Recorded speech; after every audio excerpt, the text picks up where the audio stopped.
This clip is brought to you by SaveWithConrad.com.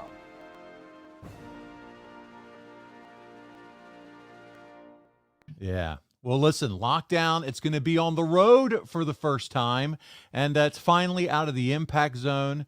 And I'm sure you had to be a little bit excited about that, right? Getting the hell out of the impact zone for a pay-per-view.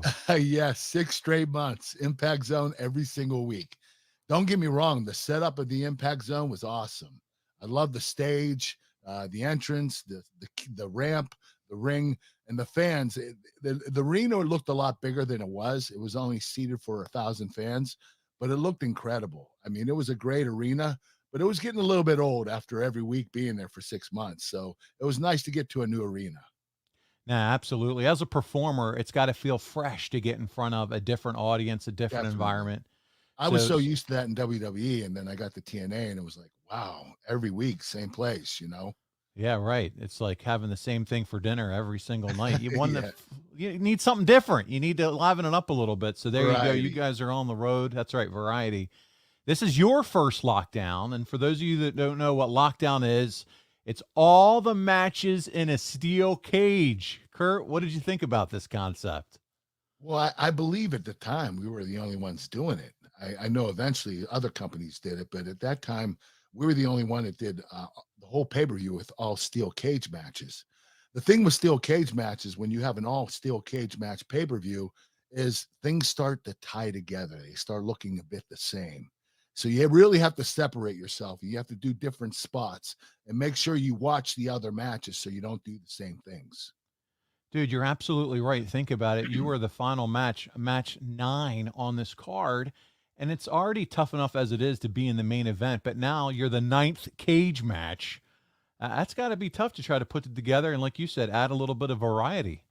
Yeah, we had to add variety, but what's apart for us was we had 10 guys in that cage.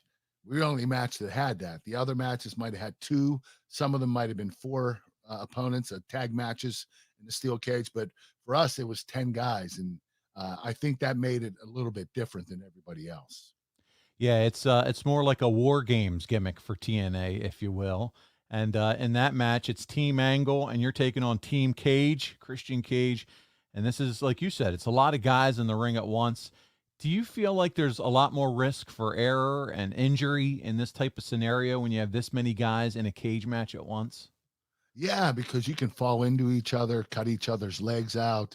You have to remember what everybody's spot is, because if you're doing a spot and someone starts early and they start their spot, you could run into each other, and it can get a little confusing. So you have to go through the whole match with everybody and make sure everybody's on the same page.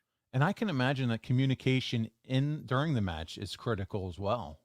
Oh yeah, but you know what? You have 10 guys, and if they're all talking to each other, you have to have like 3 in-ring generals. You can't have everybody talking. You have to have some people calling it, some people don't call it. So I believe Christian and I were 2 of the 3 that were calling the matches in there. Hmm. Well, Hey, it's Conrad Thompson. Thanks for checking out the podcast here on YouTube. Be sure to hit the subscribe button and the notifications bell so you get a notice anytime we upload some new content. And go save yourself some money right now. If you're in a 30-year loan or you have credit card debt, it's not a matter of if I can save you money. It's a matter of how much. Find out right now for free at SaveWithConrad.com.